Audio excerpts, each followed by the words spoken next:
नमस्कार दोस्तों, हमारे चैनल रेडमैच में आप सबका स्वागत है। दोस्तों, आपको पता है कि जो आर्मी अग्निवीर टेस्ट सीरीज चल रही थी उसके अंदर हम लोगों ने 8 कंप्लीट कर रही है और आज स्टार्ट हो रही है 9 नंबर की टेस्ट सीरीज। तो दोस्तों, इस टेस्ट सीरीज में आगे बढ़ते हुए आपकी प्रैक्टिस को मजबूत करते हुए चलिए हम लोग स्टार्ट करते हैं अपना वीडियो। चलिए दोस्तों, स्टार्ट करने से पहले आपको बता दें, वीडियो को शेयर करना और लाइक करना बिल्कुल मत भूलना और आप चैनल पे नए हैं तो सब्सक्राइब ज़रूर करना। चलिए स्टार्ट करते हैं हमारा पहला क्वेश्चन। तो पहला क्वेश्चन यहाँ पे दे रखा है कि किसी वस्तु का विक्रय मूल्य क्या होगा जिसका क्रय मूल्य, यहाँ पे क्रय मूल्य है 3000 रुपये हो और लाभ 17% हो। तो देखो क्या दे रखा है, विक्रय मूल्य पूछ रहा है, लाभ दे रखा है और क्रय मूल्य दे रखा है। तो क्या करना है दोस्तों, यहाँ पे 3000 रुपये का पर 17% लाभ निकालना है। 3000 रुपये का पर क्या करना है, 17% लाभ निकालना है। तो क्या करेंगे दोस्तों, यहाँ पे जो 3000 है 3000 को गुना करना है 117 से, क्योंकि दोस्तों यहाँ पे लाभ कितना हो रहा है, हमारे पास 17% लाभ हो रहा है। तो 100 तो पहले था, 17% लाभ हो जाए तो 117 हो जाएगा। यहाँ पे 2 जीरो से 2 जीरो काटने के बाद अब इधर 30 बच रहा है, इधर 117 बच रहा है, इनको आपस में गुणा कर लो, अपना आंसर आ जाएगा। चलिए यहाँ पे गुणा करता हूँ मैं, 1 जीरो यहाँ पे आ जाएगा, फिर 21 हो गया और 3 2 5 हो गया और ये 3 हो गया 3500 और 10, 3510। तो दोस्तों यहाँ पे जो ऑप्शन नंबर बी है वहाँ पे देखो ये थोड़ा मिसप्रिंट हुआ है, यहाँ पे 2 एक्स्ट्रा लग गया है ऑप्शन नंबर बी में। तो यहाँ पे 3510 अपना ऑप्शन नंबर बी यहाँ पे राइट होगा। यहाँ पे थोड़ा मिसप्रिंट हो गया है, टाइपिंग मिस्टेक है। तो चलिए 3510 अपना आंसर आ गया।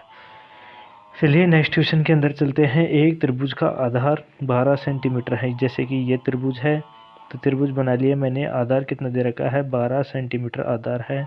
और उसके बाद बात करें ऊंचाई कितनी दे रखी है, 5 सेंटीमीटर दे रखी है। तो उस त्रिभुज का क्षेत्रफल निकालना है। देखो त्रिभुज का क्षेत्रफल कैसे होता है, 1/2 गुणा आधार कितना है इसका 12, आधार गुणा ऊंचाई कितनी है 5 है। तो ये सूत्र होता है 1/2 गुणा आधार गुणा ऊंचाई। ये त्रिभुज का सूत्र हो गया। चलिए काटते हैं, 2 एकम 2 और 2 पंजे 2 छिकी 12। अब 6 और 5 बचा, इसको गुणा कर लो, 30 आ गया। तो 30 सेंटीमीटर का स्क्वायर अपना त्रिभुज का क्षेत्रफल हो जाएगा। तो अपना आंसर नंबर सी यहाँ पे राइट होगा। चलिए अगले क्वेश्चन में चलते हैं। यदि 10 आदमी एक काम को 30 दिन में पूरा कर लेते हैं तो 15 आदमी उसी काम को कितने दिन में पूरा करेंगे। तो देखो 10 आदमी है, एक काम को 30 दिन में पूरा कर लेते हैं। अब देखो 10 आदमी उसी एक काम को एक दिन में कितना काम पूरा करेंगे, 1/30 करेंगे। उसी काम को कितने दिन में करेंगे, 1/30 करेंगे। तो चलिए दोस्तों, यहाँ पे जब मैं एक आदमी की बात करूँ, एक आदमी का एक दिन का काम कितना होगा, एक आदमी का एक दिन का काम, और वही काम कितना हो जाएगा, 1/30 गुणा 10 हो गया, यानी नीचे 10 आएगा तो ये कितना हो गया, 1/300, 1/300। चलिए ये कैन मेरा थोड़ा अलग पैटर्न है, मैं अलग तरीके से क्वेश्चन करता हूँ दोस्तों, तो आप लोग ध्यान दीजिएगा। तो इसमें देखो 1/300 आ गया। अब बात करते हैं यहाँ पे 15 आदमी। अब इसको क्या कर देंगे, 15, ये एक आदमी का एक दिन का काम है तो 15 आदमी का काम कितने दिन में होगा। देखिए एक, इसको काट लेते हैं। अब चलिए मैं यहाँ पे अलग कलर ले लेता हूँ थोड़ा। अब काटते हैं इसको, 15 एकम 15 और 15 दूनी 30, 20 बार कटा। क्या बच रहा है हमारे पास, 1/20 बच रहा है। 1/20 क्या है, 15 आदमी का एक दिन का काम है। तो देखो 15 आदमी का ये 20 दिन का काम कितना हो जाएगा, टोटल 1 हो जाएगा। तो यहाँ पे 20 अपना आंसर आने वाला है। तो 20 अपना आंसर यहाँ पे आएगा।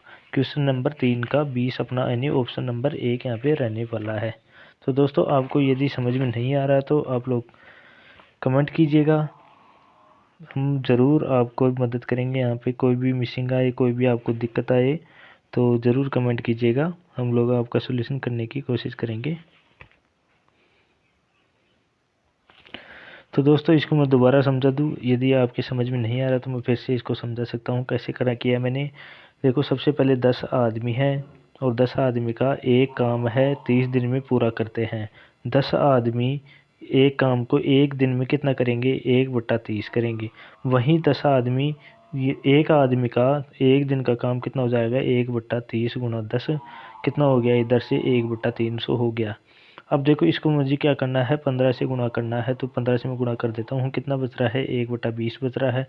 तो 1/20 का मतलब क्या है कि 15 आदमी मिलकर उस काम को 20 दिन में पूरा कर लेंगे। तो ऑप्शन नंबर 1 अपना राइट हो जाएगा। चलिए नेक्स्ट क्वेश्चन पे चलता हूँ मैं। यहाँ पे देखो क्वेश्चन नंबर 4, यहाँ पे भाग दे रखा है, पॉइंटों वाला भाग दे रखा है, एकदम आसान है। 0.4 और 5 दे रखा है, और इधर देखो 0.0000 और 9 दे रखा है। तो यहाँ पे देखो इसको काटना है आपको, तो क्या करेंगे, सबसे पहले आपको बता दूँ, ऊपर 2 संख्या छोड़ के पॉइंट दिया हुआ है, 2 संख्या छोड़ के पॉइंट दिया हुआ ऊपर, तो इधर ये पॉइंट हटाएंगे, इधर से 2 जीरो लग जाएंगे। अब इधर देखो 1 2 3 4, 4 संख्या छोड़ के पॉइंट दिया है, तो ऊपर कितने जीरो, 1 2 3 और 4, यह होगी अपनी संख्या। अब देखो इधर वाला जो संख्या से इधर वाले जीरो होते हैं उनका कोई वैल्यू नहीं है, हमने पॉइंटों की जगह जीरो लगा दिया है। अब इधर से 2 जीरो से मैं 2 जीरो काट रहा हूँ, ऊपर 45 हो गया, नीचे 9 हो गया। तो देखो सबसे पहले मैं क्या करता हूँ, 45 में 9 का भाग दे दूंगा, कितनी बार जाएगा, 9 पंजे 45, यानी टोटल 500 बार जा रहा है भाग। तो अपना आंसर नंबर ये सी नंबर आएगा, 500 अपना उत्तर होगा। चलिए नेक्स्ट क्वेश्चन में चलता हूँ। एक वृत्त का व्यास 28 सेंटीमीटर है। ये देखो ये दो वृत्त की बात करूँ, ये वृत्त है और उसका व्यास कितना दे रखा है, यहाँ से लेके यहाँ तक की दूरी व्यास होती है 28 सेंटीमीटर। तो 28 सेंटीमीटर वृत्त का व्यास है, तो उसका परिमाप ज्ञात करना है।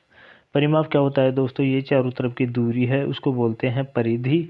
और परिधि का सूत्र क्या होता है, 2πr होता है।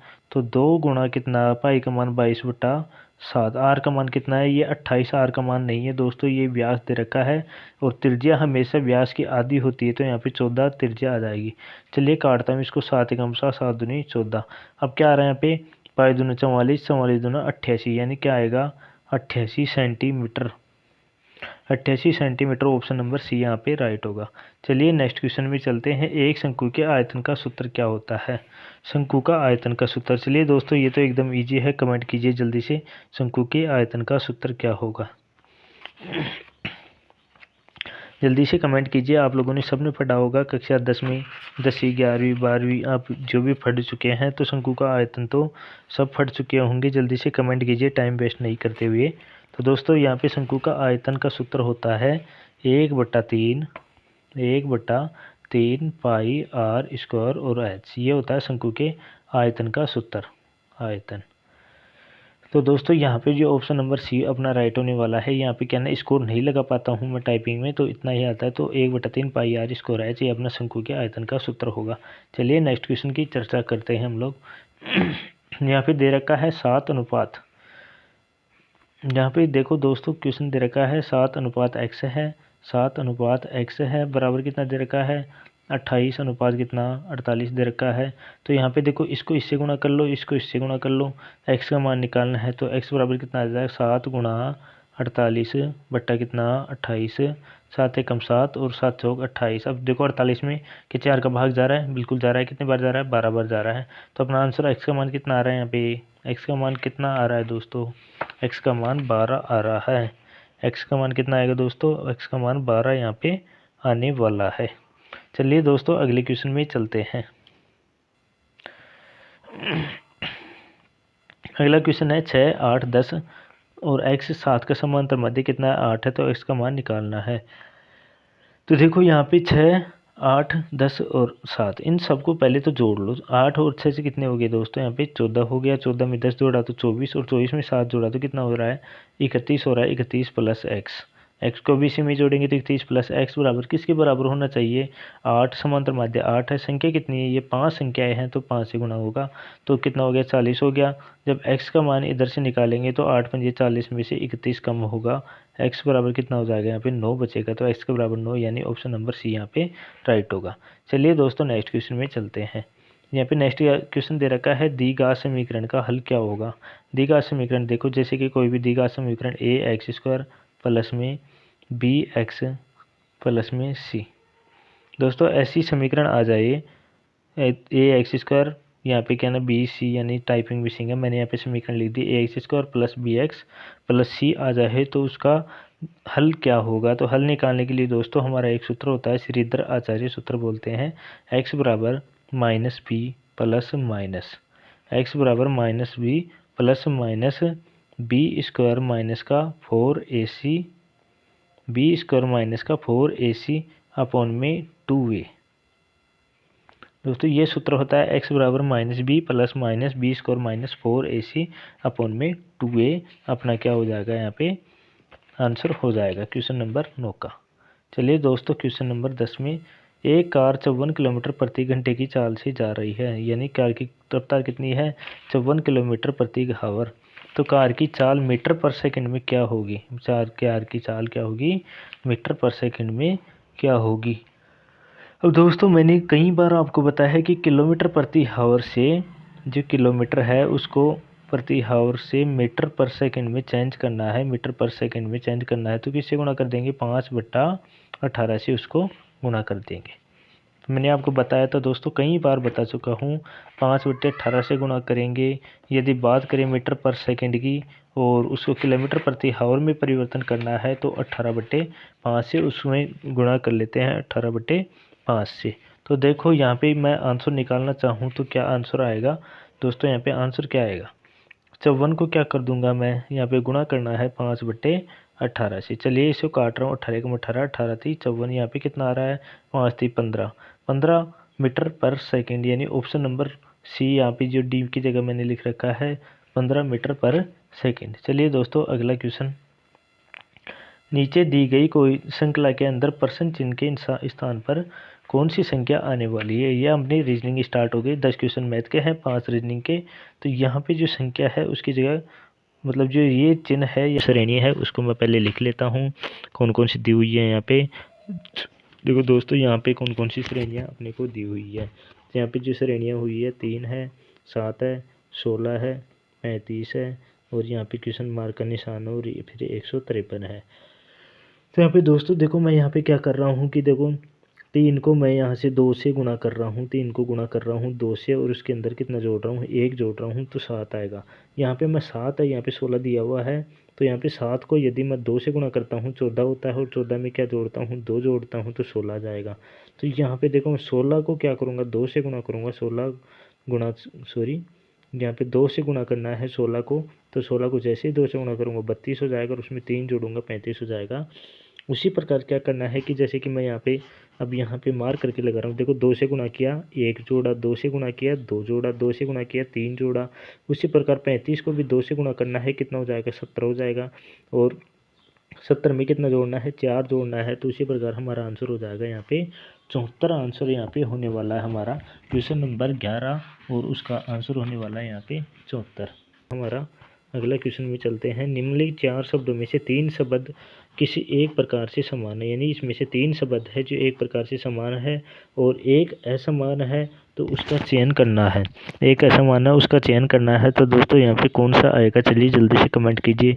चलिए दोस्तों जल्दी से कमेंट कीजिए। तो यहाँ पे देखिए सरसों जीरा सौंफ सभी जो है जो ऊपर लगने वाली चीज़ें हैं फली के द्वारा यहाँ पे आती है, जबकि मूंगफली क्या होती है दोस्तों ज़मीन में अंदर प्राप्त होती है हमें, यानी जड़ों से प्राप्त होती है। जड़ों के अंदर मूंगफली आता है तो आपको पता है ज़मीन में पैदा होती है, बल्कि सभी जो तीनों यहाँ पे दी हुई है वो ज़मीन के ऊपर होने वाली है। तो यहाँ पे जो मूंगफली है यहाँ से भिन्न आएगी तो ये अगला मूंगफली हो गया। इसके बाद की बात करें जिस प्रकार अधिवक्ता का संबंध न्याय से है तो उसी प्रकार मध्यस्थता का संबंध किससे होगा। जिस प्रकार अधिवक्ता का संबंध न्याय से है तो मध्यस्थता का होगा यहाँ पे दोस्तों अपना आंसर आएगा समझौता अपना आंसर यहाँ पे आएगा समझौता दोस्तों। चलिए नेक्स्ट क्वेश्चन में चलते हैं। उस विकल्प का चयन करना है जो तीसरे अक्षर समूह से उसी प्रकार संबंधित है जिस प्रकार की दूसरा अक्षर समूह पहले से। हमें क्या करना है कि जो दूसरा पहले से रिलेशन है उसी प्रकार जो चौथा का तीसरे से रिलेशन हो उस प्रकार चूज करना है। तो यहाँ पे देखो इसका और इसका रिलेशन क्या है यहाँ पे हम लोग देखते हैं। देखो पहला क्या है सी है, ई है, जी है, आई है, उसी प्रकार ए है, जी है, ई है और के है। अब देखो ए के बाद में क्या आता है बी आता है और बी के बाद में सी आता है, यानी 2 पीछे चला गया, यानी 2 आगे चला गया, इस वाला अक्षर 2 आगे जाएगा। तो उसी प्रकार जी के बाद में जी से पहले देखो ई के ऐप और जी यहाँ पे 2 माइनस गया।